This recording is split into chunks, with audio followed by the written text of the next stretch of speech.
Saint Vital de Gaza, que nous fêtons le 11 janvier, est aussi connu sous le nom de Saint Vital d'Alexandrie.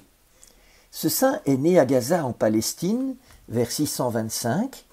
Il est mort à Alexandrie un peu plus de 60 ans plus tard.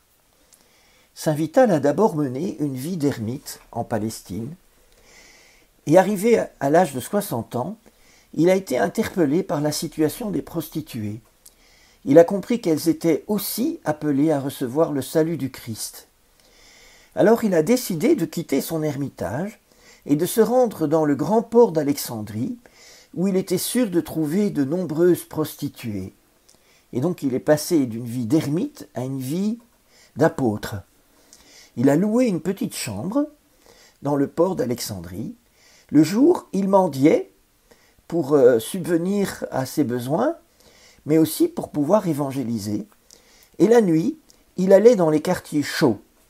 Il écoutait les prostituées, il leur parlait de l'évangile, il les suppliait de quitter leur métier.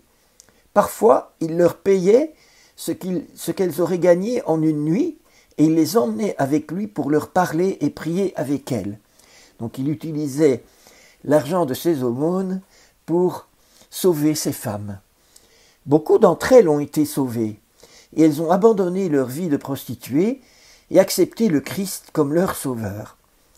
Mais les bonnes gens d'Alexandrie ont été scandalisés de voir un ermite qui fréquentait les bas quartiers et qui se mêlait aux prostituées.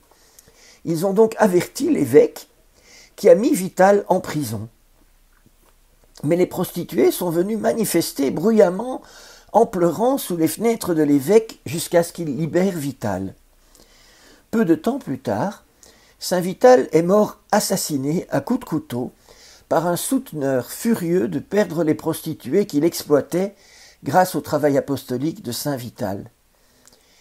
Quand on a retrouvé le corps de Saint Vital, on a aussi retrouvé une plaquette sur laquelle il avait écrit « Citoyens d'Alexandrie et d'ailleurs, n'attendez pas demain pour vous convertir, mais attendez pour juger le jour du jugement. » Je pense que nous pouvons prier Saint Vital de Gaza pour lui demander la grâce de ne jamais critiquer, de ne jamais juger sur les apparences qui souvent peuvent être trompeuses, comme elles l'ont été dans son propre cas.